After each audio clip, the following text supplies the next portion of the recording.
All right, welcome into Market Day Report. I'm Scott Shellady, otherwise known as the Cow Guy. It's Friday. I'm glad to be here. Hopefully you are too. I just got the baton from Mr. Tony St. James. We'll see what these markets have got in store for us on a non-farm jobs number day today. So we'll see if we've got any movement of the capital. That was really what I was concerned about yesterday. Let's take a look and see what we've got going on in corn. I'll bring up a corn board, and the corn board will show us that we're down about a nickel across the board. 4.5 cents lower in D's to 4.23 3/4. Of course, I come out right when we're on the lows of the day. We're a tick off the low of the day, and we've had a 4-cent range. All right, so that's about where we sit. March is down a nickel at 4.41 even. So there you go. That's corn. Let's go see if the beans have got anything for us. They were higher during the radio show, but they've given up the ghost here too. Nova's down 6 cents to 10.40. And that's 2.25 cents off the low of the day and 15.25 cents off the high. So that'll give you an idea about where we sit in the range. Jan's down 6.25 cents to 10.50, 8.25, 2 cents off the low, and a solid 15 cents off the high. All right, that's what's going on in the beans. Let's move to the Chicago wheat market and take a look at what that's doing. 15 cents lower there in that D's contract, 588.5 last to tick off the low of the day. And boy, oh boy, we've had a 16-cent range.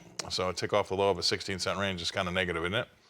March is down 14.5 cents, giving back big gains here today. 6.12 evens last, a tick off the low there.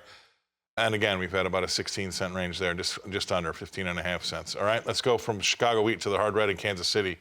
That too is down double digits, 14.5 cents lower in that D's contract to 5.97, even a half cent off the low of the day, well off the highs by 14 cents. If you move out to the March, that's down 14.5 cents to 613.5, just a tick off the low of the day there as well.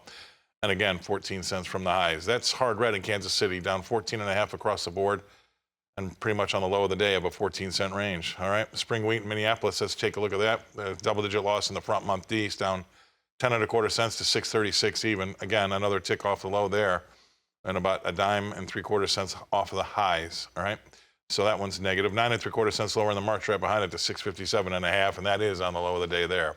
Let's take a quick peek at cotton. We'll get to our next guest analyst. Cotton's up 46 points. That's good to see. That's D's cotton, by the way.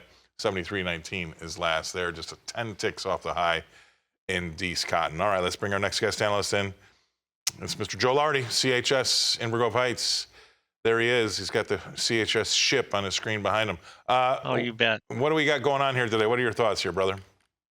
I think we're just looking at a lot of harvest pressure. I mean, we had D's corn a few weeks ago down around $4, and we've seen a pretty decent rally into the start of harvest, but now we're getting overrun with it. You know, this has been like the weather guy that was on, right before your segment started, showing, we've got some warm temperatures. We don't have massive rain interrupting the harvest. And I think there's a real push out there in the country to get this stuff harvested. I mean, the dry down that we've seen has been really, really rapid, and guys are leaving money out in the field every day that goes by. I mean, we're seeing beans come in the single digits for moisture, and 7 and 8%. So they're definitely leaving money out in the field, and kind of a very similar situation with corn too. So I think there's that rush to get it in, because some of the folks that have waited to bring their beans in and hoping, for a rain, plump up those beans with a little bit of moisture, it's kind of a risky proposition. We're seeing some negative effects from that. So I think all in all, we're going to see some really big numbers when we come to crop progress the next couple Mondays in terms of harvest. So in 10 seconds, you got your guys pretty much, you're saying reward the rallies? Absolutely. At this point, we got a lot of pressure coming at us. All right, brother. Always great to have you on a Friday. Joe Lardy. If it's Friday, it's Joe Lardy Day. That's what we like. Thanks for being on, Joe. He's with CHS up in Inver Grove Heights. We're going to go away. We're going to regroup. We're going to pay some bills, and we're going to come back and talk more livestock with me right after this.